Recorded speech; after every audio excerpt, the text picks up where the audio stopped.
Guys, like we look like we're brothers and sisters here with your glasses. Okay, so look, no doubt. I mean, I told you on Twitter, people have asked me, where do you get your glasses? Are they Warby glasses?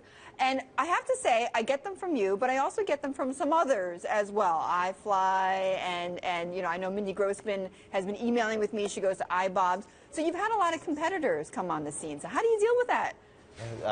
Most of the competitors that we've seen, at least online, really tend to be copycats, and we actually haven't seen them have a big impact on our business, because I think what we're finding is that in the age of the internet, you have so much access to information that sort of authenticity wins, and people can sniff out sort of an original sort of novel brand versus those that have come up afterwards. And I find it interesting that you do have competitors, because even though Warby Parker is very popular, you're not dominating the eyewear market yet, right? Luxottica still has 80% of the sales in the eyeglass industry. Is that correct? Yeah, I mean, it's a $65 billion market controlled by a couple large companies, the largest of which is Luxottica. So they own Ray-Ban, Oakley, Oliver Peoples, Persol, Arnett. They own LensCrafters, Sunglass Hut, Target Optical. They own the second largest vision insurance plan in the country. And so most consumers don't realize that when they walk into a LensCrafters or Sunglass Hut, they see 50 different brands of glasses, that they're all by one company. Owned by the same company that owns the store that they're standing in, that owns the vision insurance plan that they're using to pay for those glasses. And so we saw an opportunity to create a vertically integrated brand, to create beautifully designed products and sell them direct to consumers through our website and stores, starting at $95. Okay, so how are you going? First of all, do you make money on your glasses? You do? We do. Okay, so at $95 you really do? Because that's the biggest question people ask me is, how do you sell glasses for $95? Yeah, I think one of the big things that we're able to do is, because we're vertically integrated, right, the internet allows us to have direct relationships with our customers, is that all of that sort of retail markup we give to consumers, and because it's the Warby Parker brand, our own brand, we're not paying licensing fees, which are, you know, often 10 to 15%, so we're able to give that to our customers as well. Okay, so how do you, though, keep that profit margin as you're expanding and you're opening up physical stores? Because that's a whole different ball game, right, in costs. Yeah, so, you know, we started selling online through warbyparker.com, and now we have 10 stores throughout the country. This year we're excited to double that retail footprint.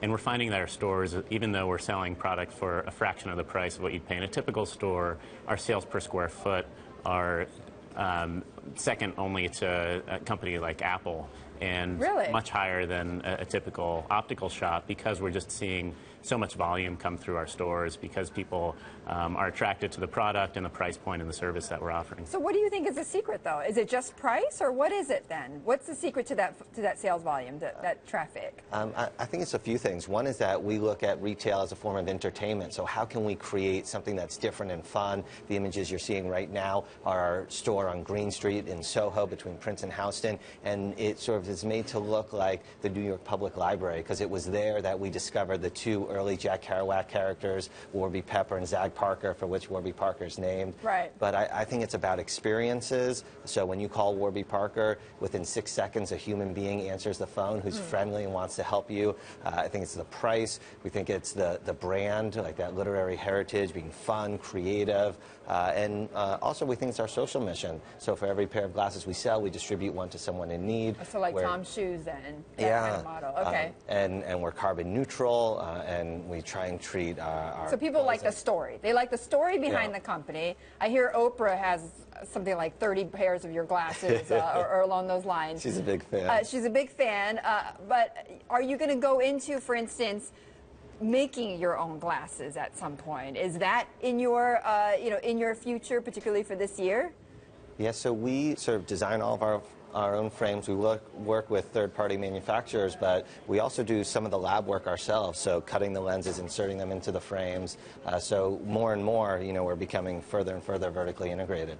Is that going to help drive down costs? Yeah, we think so. Okay, so you would look into possibly licensing or even acquiring a factory, perhaps, at some point? Potentially. Potentially. Okay, all right. So there we go. Some news there. All right. Thank you.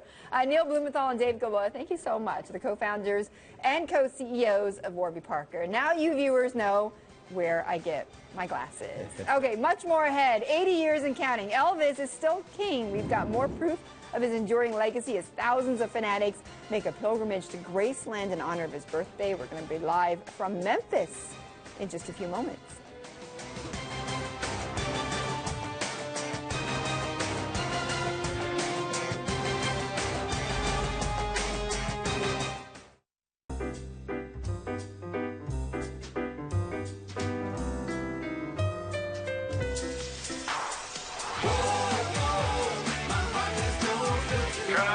Let's go again.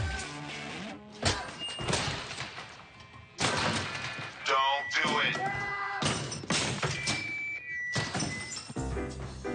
If only everything was as